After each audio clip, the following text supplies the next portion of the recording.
We've been joined here today by Connor Sports Manager, Nick Gieschen. Nick, appreciate you coming on the show. No worries at all.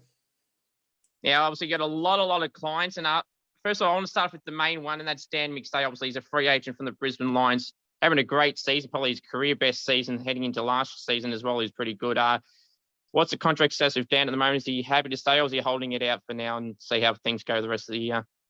Good question, mate. For now, he's happy to hold off, and it is a big decision for him. He's been in Brisbane for coming up 9 years, so he's weighing up a lot of things, to be honest. Just family, and he's obviously loyalty to the club, but there's no rush. He's more than happy just to take his time over the next few weeks and speak to family and friends, and at the right time he'll make the call for him. Yeah. Is it fair to say he wants, obviously because he's 27 years of age, so he probably wants more of his last big contract type of deal? Yeah, I think that's the way he's looking at it. But again, it's not always about the term and the dollars. It's more just, taking a lot of things into consideration. But he's extremely happy in Brisbane. But at the same time, it's a big decision, and it's not something that he's going to rush into. He's taking his time, and he'll get there at the right time. Have you had offers from other clubs up to you personally? It's saying that they have to show some interest in him, considering he is a free agent. He's having probably the best 2 years of his career so far. Yeah, I mean, there haven't so much been offers, but there's certainly been clubs that are interested in Dan and would certainly love to talk if Dan was interested in looking to make a move. But for the moment and for the early part of the season, he's just been happy to play footy, and we'll deal with all that stuff soon. But again, there's probably no stage. Now we've got some other clients. We've got plenty, as you know, head kind of sports management. Andy McGrath, I'm not sure if he's a client of yours, but he's obviously out of contract this year. Is Andy one of your clients, or? Andy's looked after by Robbie Durazio, obviously my work colleague, so he's handling that one. So I'll probably let Robbie speak about Andy, but hopefully the Bombers can get some wins on the board in the second half of the year, and fingers crossed Andy stays. Obviously, one of your clients is Cole Langford. It would have been pretty rap to get a long-term deal for Cole. Being a free agent heading into the end of this year, would have been pretty rap to get a 3 or 4 year deal for Essendon for him. Yeah, he was happy. He's been at Essendon for 8 years now and had some injuries the past 12 months, which has been frustrating, but he should be back on the park in a few weeks. And he certainly was happy to get a long-term deal. It was 4 years, and Kyle's a great young man, and he's a leader, and he's really keen to get back on the park and hopefully, push the group forward over the next couple of years.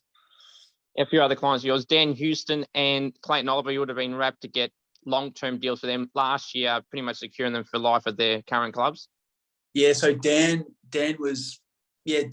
extended his contract a few months ago around the start of the season, which was great because he's been there obviously a long time now, and that does secure his future. He's really happy at Port. Clayton's out of contract next year, so he'll be a free agent. But I imagine that we'd probably start looking to chat relatively soon on that. There's no rush, but I'm sure Melbourne would want to catch up and get that moving pretty soon. So am I correct in saying that James Stevenson was one of your clients as well? No, he's one of Robbie Durazio's clients as well. Yep. Yeah. I just want to give you some general questions, Nick. So how did you get to being a play manager? How did that come about for you, and what progression did you have to do to get to the stage that you are at now? Yeah, so good question. It's a long time ago. So this is my 15th year in player management, which seems like a long time ago. But I was studying at uni, and an opportunity came up to do some work experience, and I was more than happy to accept that. And then from there, it led to a job based over in Adelaide my first year, and I've been managing players ever since. It's been great. I love it. I'm really fortunate to do a job that I'm so passionate about. That's good. So for people that want to get into the business in your area, what would you recommend they would do to try and get into that field that you're in right now? Obviously, university is important. So I studied a Bachelor of Commerce and majored in marketing and sports management. So it's always a good idea to obviously get the get the course and get those qualifications ticked off. But then it's a matter of, I guess, rolling the sleeves up and getting some work experience, or or just networking and getting to know some people in the field. That's what I did, as I said before. And we have a lot of people, a lot of students that get in touch and ask for advice, and that's always what I tell them. Don't be afraid to go and do some volunteer work or network, and we're always pretty mindful of trying to give people advice or opportunities, because I know that I was lucky. I was able to get into it from a young age, and I'm extremely fortunate, but it is a pretty tough field to get into. So we're always happy to try and help people out or point them in the right direction if we can. So once you're in the position you're in, how do you go about getting draftees that are heading into their draft year, or even a few years out? Do you approach their local, like Sydney Dragons or Dandenong Stingrays, and go to those type of clubs and then go from there? How does that come about? Yeah, there's a process that we have to follow. We're governed by the AFL Players Association, and there's a pretty clear set of guidelines in terms of how we're to go about approaching players. And the first protocol is through a portal where we have to lodge a letter and like an introduction letter to the player via their NAB League club. And then once the family have had our letter passed on, they'll get in touch with us, or we'll get in touch with them and just start to try and get to know them, and have a chat on the phone to the parents, or meet them at a game, and just go from there, build the relationship. And obviously, if there's a chance to meet and have a chat about our business and get to know them a little bit, it's pretty competitive. So they'll obviously talk to more than one agent. A lot of the time, the good players might talk to 4 or 5 or 6. And then it's just up to them to go through their process and, meet the ones they want to meet, and ultimately make a call on who they feel most comfortable with. So Pat Lipinski is obviously one of your clients as well. So joined the Pies this year. I did speak to Craig McRae in the off season, a couple of weeks after they secured him. Obviously, he was rapt to get Pat to the club. Must have been pretty rapt to get Pat. Obviously, it was a very good player with the Bulldogs, but obviously the opportunity wasn't there as much. He would have been rapt to get him to Collingwood on a 3 or so year deal as well. Yeah, it was good. Paddy loved his time with the Bulldogs. He grew up a mad Bulldog supporter. But, he'd been there 5 years, and probably for a lot of his time at the Bulldogs couldn't nail down a consistent spot. So when there was interest from Collingwood, and there was a few other teams that we did speak to earlier in the season, when Collingwood got in touch and I guess registered interest, and it was probably just the opportunity, and it's exciting. Like, they're a big club, a new coach, probably just a start, and I'm so pumped for him. Like, he's grabbed it with both hands and he's playing really good footy. I couldn't be more happy with how he's going. Yeah, he's doing really well, considering he's probably was one of the best on the ground yesterday. And then round 1 against the Saints in round 1, he was probably best on ground as well. So he's having some great performances there. How do you go about helping someone like Pat trying to get through the time at the Bulldogs? Obviously, grew up as a Bulldogs fan, as you said, was going really well in the VFL. And when he got these odd opportunity in the AFL side, he did pretty well, but it seemed to be like, he was just in and out. Even no matter how he performed, he was just kind of like a backup in a way. Yeah. I mean, it's difficult. It's frustrating, and you probably go through the ups and downs with the players, and just offering support and a bit of advice, from a bit of guidance on how you've handled other players and other players in the same position. But in the end, like, he did his part, because he played fantastic footy in the VFL and he kept performing, and other clubs were really impressed with, I guess, just his determination and character to keep pushing through, even though he was probably a tad unlucky not to get more opportunities. And he was probably someone that I always thought would get a chance somewhere else, because he's a good player. We all know that. And obviously Collingwood was a great fit, and he was, he probably saw that they had some older players, but then some younger players, and he felt like he was just a really good fit to be able to sort of mingle in with those. And obviously, like, there's other things, playing on the MCG most weeks, and for a big club, he was absolutely pumped to join the Pies, and he's had such a great start to his time at Collingwood. Yeah. Well, you said there was a few clubs interested. Was Essendon one of those type of clubs? Because obviously he's the type of player that they kind of need at the moment. Yeah, Essendon was interested. Essendon was definitely interested. There was a couple of others, Carlton and Sydney, that showed a bit of interest as well. So, but I think they both at the time, like Carlton were obviously Adam Chera and George Hewitt, who are two of our clients here at Connor Sports, and Sydney had a bit on as well. So in the end, it worked out that it was Collingwood, and it was probably a perfect fit in hindsight. I know you said they're probably not your clients, but they're in your management group, Adam Chera and George Hewitt. Must be pretty impressed how they're going, because Adam Chera was a good young player, was great at Freo. George Hewitt was pretty good at Sydney. He had some tagging roles there, but now he's playing more pure mid, and he's probably leading their BNF at the moment, or up there with Paddy Cripps anyway. Yeah, no, they're both going so well, and they've both, I think, complemented, Cripps and Walsh and some of the other players at Carlton. They've both slotted in really well and both playing their roles, and it's been great to see them go there. And Carlton's obviously on a bit of a roll too, so it's exciting, and hopefully the boys can keep it up and have a really good end of their season. Now, you mentioned Tom Powell's also one of your clients, obviously at the Roos from South Australia. How do you think he's going so far? Because he was a bit in and out towards the start of this year. Now started to get back in the side. Also, they've had a lot of injuries as well, but must be happy that he's back in the side and going all right too. Yeah, he was awesome last year when he came in and made such a good impact in the first half of the year before he went down with his OP.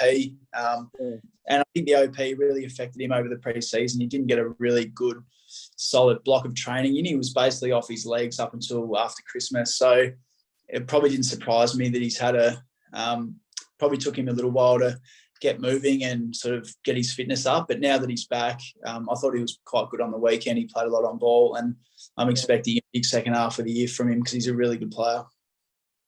Do you expect Tom to stay in North, or will it be something that, kind of wait until his contract's out towards the end and then figure out, reassess? No, Tom signed for another 2 years, sort of midway through last year. So he's obviously got next year and the year after at the Roos, which is great. Alex Witherden is another one of your clients. Obviously, was at the Brisbane Lions for a fair while, but obviously at the Eagles now. Obviously, they've been well documented. A lot of COVID and depleted injury list. Must be happy with the form that he's had, and probably racking up good 20+ possessions every week, and been a consistent performer for them in the back half on the ground as well. Yeah, it hasn't been the easiest year for the Eagles players, but he's been really consistent. He had Alex had some injuries last year. I think it was a groin, sort of in the middle part of the season. This year he's played. I think he was suspended for a week, but he's basically played for a week. But he's played the full year, and he's always found a lot of the ball. But I think his defensive stuff has got a lot better, and he's having a really consistent year, and hopefully things turn there a bit. He's enjoying his time over at West Coast, and really proud of how he's going. Now, I've got to ask this for Melbourne fans who you say Clayton Oliver's out of country end of the year. As of right now, does he want to stay in Melbourne for the rest of his career? Because he's obviously been really good for them.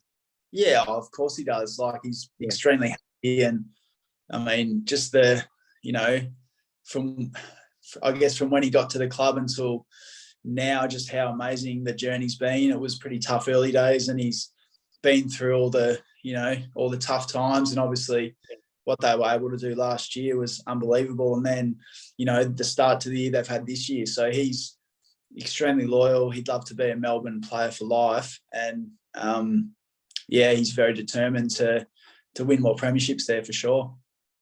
Yeah, obviously it's debated about a lot as a mid-season trade period. What's your thoughts on that idea and possibility of that eventually happening in the AFL? Yeah, I'd love to see a mid-season trade period. Like, we've all got players, and a prime example was Lipinski last year, where dominating the VFL and, would have played regular footy at most teams, but obviously, stuck in the VFL, not getting opportunities. So I'd be all for it. It'd be an exciting addition to, the role that we have already. And I think there's a lot of players around the country that are looking for opportunities. Like, a player's career is pretty short, and if there's an opportunity to go and play a lot of footy or get another crack somewhere else, I'm all for it. So I'd love there to be a mid-season trade period.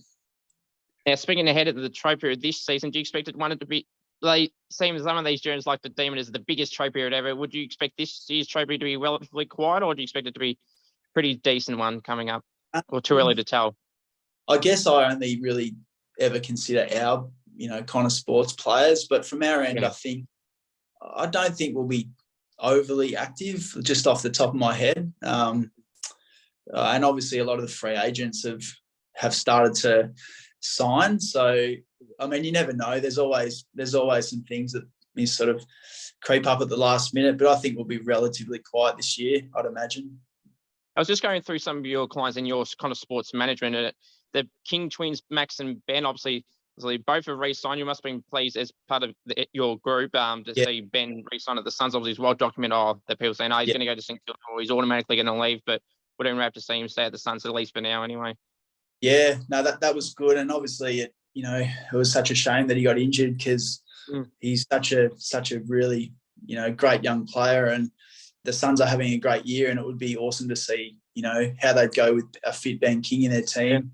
Like the boys, Troll and Casbolt would have been awesome for him, but Ben's obviously would add so much. But yeah, that was great. And he's from what I, know of Ben, I don't know him too well personally. I know Robbie and Paul know him really well, but he's very loyal and he enjoys his time up at the Gold Coast. And Max is having an awesome year, and sort of last year was a bit of a breakout year, and he's continued on that form, and he's an emerging superstar. So I know he's very happy at St Kilda and hopefully there for a long time. Nick, I really appreciate you coming on the show, and I would love to have you on any time, and good luck for the rest of the season and the trade period coming up. No worries, mate. Thanks for having me. Thanks, Nick. Cheers.